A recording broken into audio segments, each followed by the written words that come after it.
How you doing, everybody? Glad to see you again. Out of the hospital. Been out for a few days. Tired. I'm better. I'm better.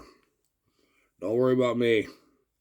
Takes a lot to get me down all the way, but that got me down part way. I'll tell you that.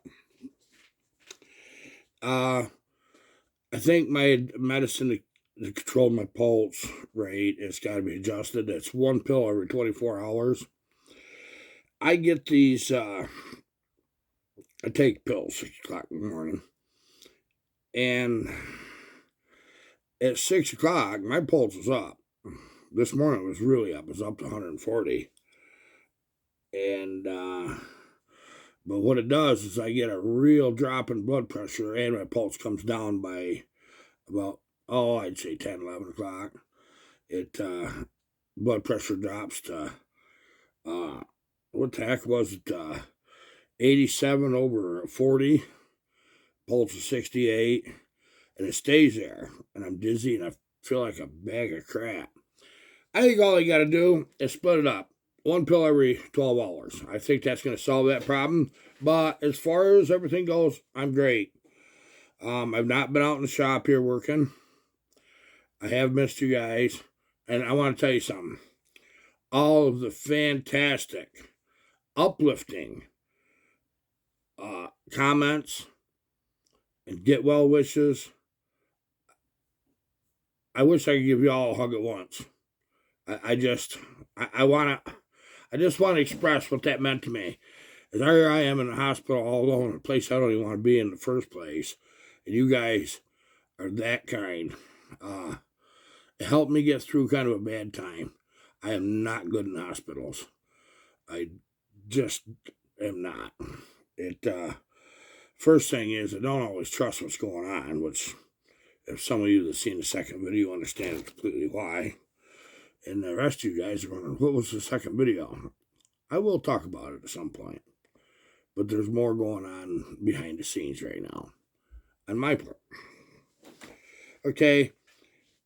I think the last thing we talked about is that we was building a 95cc 372 with all these brand new parts. I mean, I got some nice stuff. Brand new set of cases. OEM. These are Farmer Tech cases, okay? These are stronger than Husqvarna cases. OEM, side cover, full cover. This is an aftermarket, but it's a real good aftermarket tank. I can't tell the difference in that one. And the color's right. OEM top cover. We're going to make a pretty saw, but we're going to make one that's fun to run. This is going to go to Bucket Billy, I'm sure. Okay. Now, to get 95 cc's, you take it. Well, in this case, I use 390 cylinder. There's people hide stuff. You know what? I'm not hiding them. I'm too old for that. I'll even show you a few things about it. I had Dino Joe sleeve that to 58 millimeter. They're 55 stock. The 390 cylinders are. So this is 58. And I have started working on the transfers. Okay. And I'm using a steel MS661 piston that's 58 millimeter. I got it from Dave at CCC. It's got the proper size wrist pin for the 372 crank. And I gotta get it put together, dry fit, decide how much I'm cutting off the top of this. Now, because my friend Buck has been having a shoulder problem, I'm not going to give him crap blasting compression. I'm going to keep this down. Okay. This isn't a race saw. This is a work saw.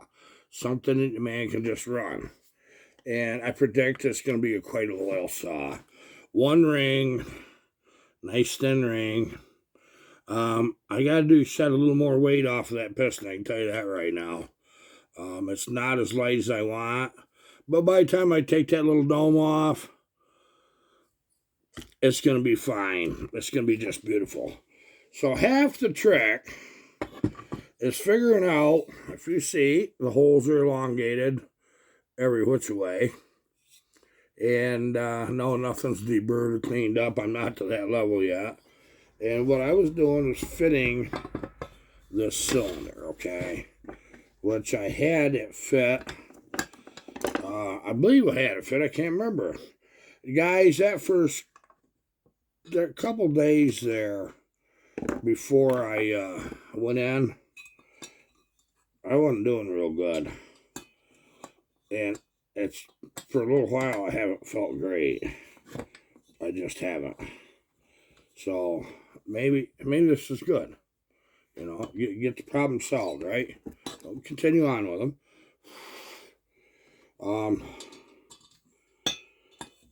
Let me tell you one thing.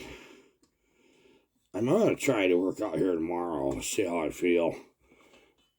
I got a feeling that I'm not going to, it ain't going to be an all day. For some reason, I get tired and wobbly, but I went for a few days without sleeping very good. So let's just say that does it too, you know. And we're going to have a cylinder bolt out of this set of cases anyway. I can see that coming a mile away.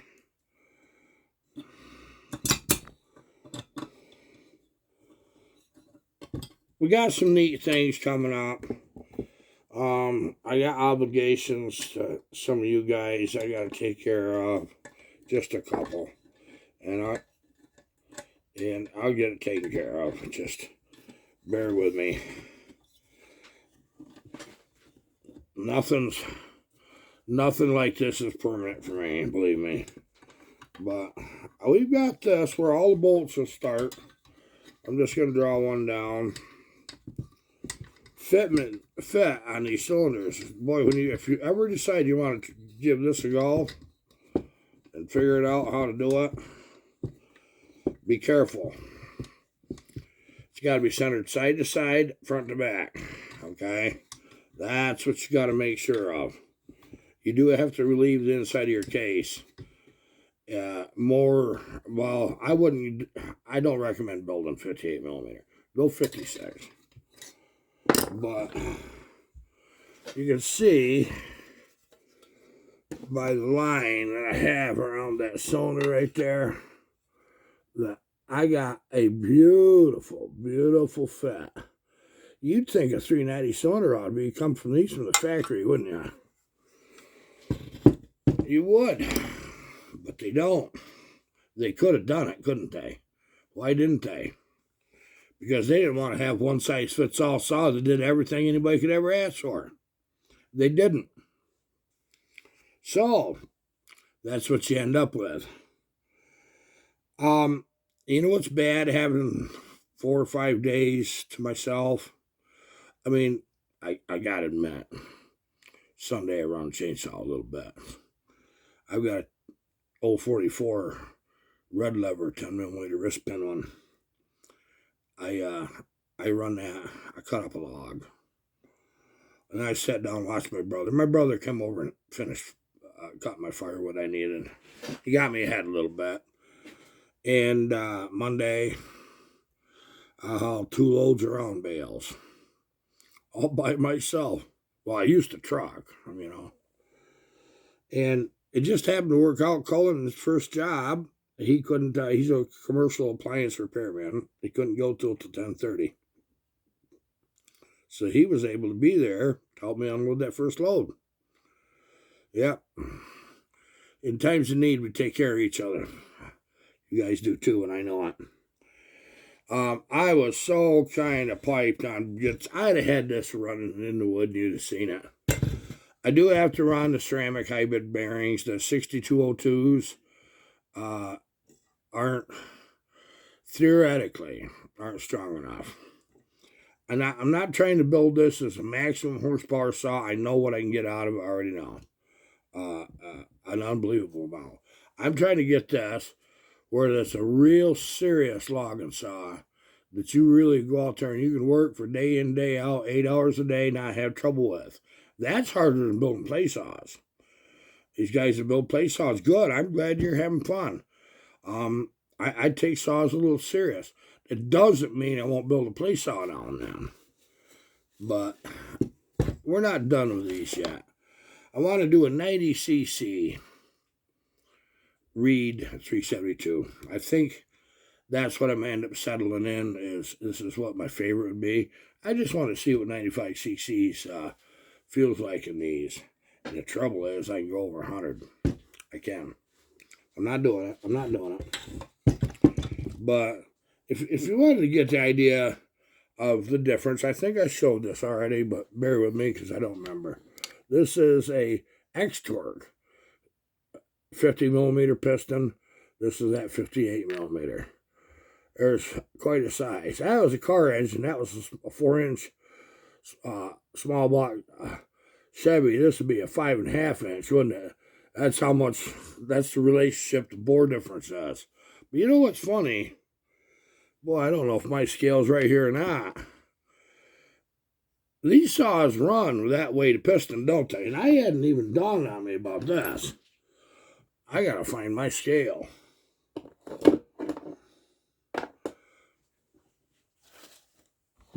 Where'd I set that? Oh, it's right where I left it. I'm glad I wasn't looking for alligators, bears, and snakes. Okay.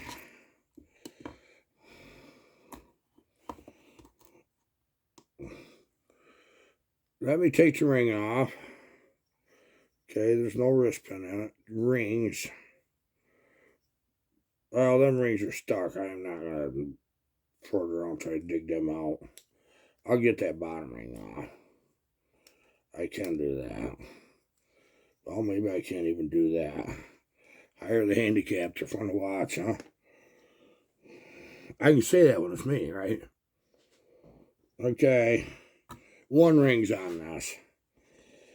This is 101 grams. Okay. This is 107.4. So this is 7.4 grams more than the X-Torque. Well, I can tell you right now, I can get that easily under 100. This is what my goal has always been with these, is get them under 100. I think that's a nice place to be for weight. It really is. And I'll tell you what I got.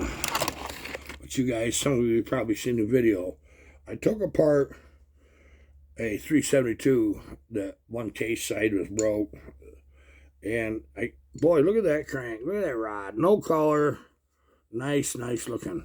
That nice and tight. Can't move it. You'll get that, and you'll get just a little rock because there's a little clearance there. But we're gonna have a saw here, so that's gonna be really fun. I'm really psyched about that. Wow, I'm getting tired out talking. That isn't like me, is it? No, it's not. The world's a crazy place, and we gotta live in it. Till we decide we're not going to, which that isn't, no, you know. Now, I did manage to pick this side cover up. I've never seen them before like that for this 372 95cc build. And I'm getting a little bit of dough in this. But, you know, it lets me take an old junk saw that has some good donor parts and build something really nice for $400 or under. And you look on eBay, you start for an absolute crap turd that you can't even polish at $400. So, we went through that conversation. I remember talking about it. I do. Okay. Now, timing. You have to think about where would I go to time something like this? How much does it change when I increase my bore? What is really changing? And how do I have to adapt to that? Well, I'm going to tell you what the first thing you need to look at. And I've said this before, but I'll say it again. Everybody's so worried about what's going on above that piston. Think about what's below it. When that piston comes down and it clears that intake, that's when it starts working like a pump. That's when it starts pressurizing lower cases. Now, is that going to pressurize more, or is this one? You know? See what I mean? This is going to move more air in the same given distance, okay? And then that shoves that air up the transfers. And the whole cycles, and then the whole cycle starts over and over, just like that. So, is there something that can be done to take advantage of a lot more air going up them transfers? Oh, absolutely. Absolutely. Because what it also is doing, because of a larger bore with the same stroke, when that intake opens, meaning the skirt clears the intake and the piston's going up, that's what draws that air and fuel in. And it comes up, fires, comes back down, closes the intake, shoves it up to transfers, and it fires again. That's the short version of it. But let's just look at just that part of it. So, what that lets me do is I'm going to run a 395 carburetor on this. I've got a brand new one sitting right here. I'll straight away. It's what I'm going to run on it. Why not? 395 is 94 cc's. I'm 1 cc bigger. Okay. So that's going to be an appropriate size carburetor. What the good news is it fits. Sort of. Yeah, sort of. Can be made to fit with no problems. I'm drawing a lot of air in. I'm pumping a lot of air up the transfers. Intake timing. I don't necessarily need different numbers than I use. I'm going to run the timing at 154, 155 total opening for a work saw, okay? Same as I do the standard bore 372s and the big bores, same timing. But the 390 was a little larger intake, plain and simple, and I'm going a little larger yet. And by using a larger intake boot, which I didn't bring this, I got a box full of parts from 3 different manufacturers. We're going to do an unboxing video that lighting the lights you've never seen. And I'm going to give everybody kudos that's involved in this. Larger intake, larger carburetor. I'm going to open up the intake in this 390 cylinder to the size that I want. That'll match everything else, okay? It doesn't mean I have to go crazy. I still want that to close fairly quick. But when it's open, I want to be able to take advantage of how much air I can actually suck in this darn thing. Okay. Horsepower. Easily 10 horse. Easily. It's not even a question. Conservative. 10 horse. I know this. And if it misses, it wouldn't be by very much. But it needs a pipe and that kind of thing too, you know. We have more interesting saws coming up. I still got to finish that nice little saw for Odie Horse 1. It's intact. It's running. It's just too much compression. It's too freaking hot. I wouldn't want to go logging with it. I've got another cylinder almost done. That, in fact, it's sitting on the back of the bench right here. I got to get a couple of these other saws I got apart and kind of go from there. And I tell you, I got to stop just a second. Now, I've been contemplating. I've got notes and books I've had for 40 years. The last 25 years has been the fun saws. Like Bucking sent a 371 for me to do something with. Something pretty fun. That's the saw you got to see. You really need to see that one. And I looked at that and my jaw dropped because it's an early 371, not the later one. Not a lot of difference, but there is enough in this one. It's enough difference. But them first ones, the case would break right around the bar bolts with using long bars. This one's broke. And then they went 2 years that way. By the time they started putting the high top filters on, they were a stronger case. It was heavier. The main web in there was fairly significant to hold that, and it worked. But the saw's got a beautiful first edition early 371 cylinder. I'm going to tell you what, they were a fun saw. They were really, really great. And I looked at that and I says, we're building all these a little bit more than that, kind of 371s for bucket building, 372s. Why don't we just step back a little bit and just show the world what one of these could have done the first year of the 371, know what they were capable of. Because they were different. It was a different cylinder, I'm telling you, which I will show you that. They were a different cylinder. So, and it's one of the rare ones that the cylinder is actually any good. Most 371s, 372s, well, by the time they come in here with the XPs, you can look at it and say, well, that little scratch, that won't matter. I don't like that. Well, you start measuring down under that intake, it's like, oh my God, this thing will eat a piston in a hurry. Because it's war, or there'll be egg shape somewhere. And so you deal with that. So this is what the whole journey is for us, isn't it? Yeah, which makes it really great fun for me. But this is a good cylinder. This specs out nice. So I could have found and did find an OEM new old stock 371 single ring cylinder or piston for that. And I didn't opt to do that. What I'm doing instead is using a 268 Husqvarna piston, and I'll cut a 40 thousandths dome in it. This is what we used to do 25 years ago to these 371s, just like this one. We didn't have all these piston choices we got now. You had to make do with what you could find. We used them 268 pistons. It was approximately 40 thousandths. Make just a little bit of a dome, get rid of that base gasket. It's just tiny little bit of gains, okay? And we keep stacking these gains up. Single ring piston, and them Meteors are good pistons. You guys know that.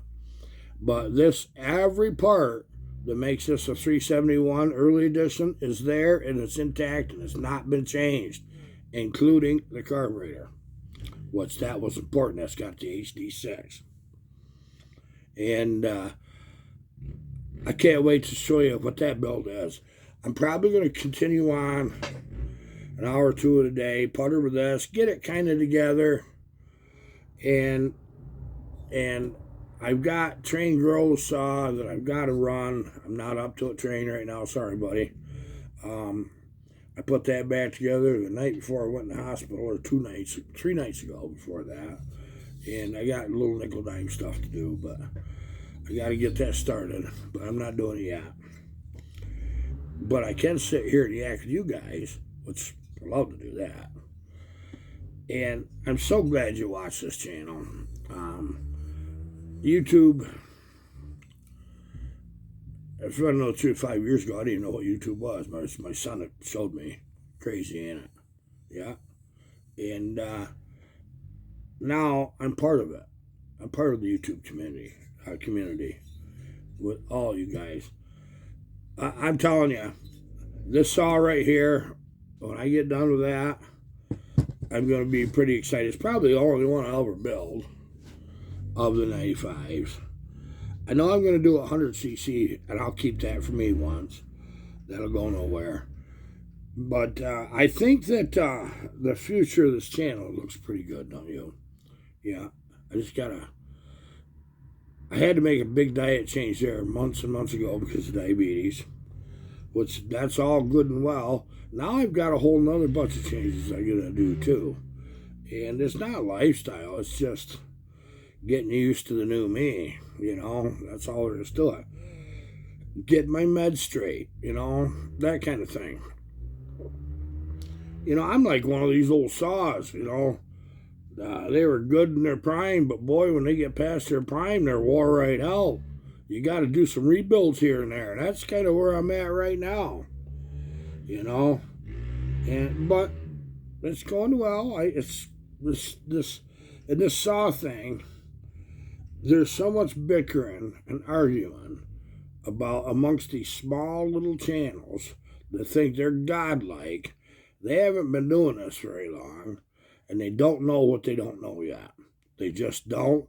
But they want to smash on everybody else, including me. Do it.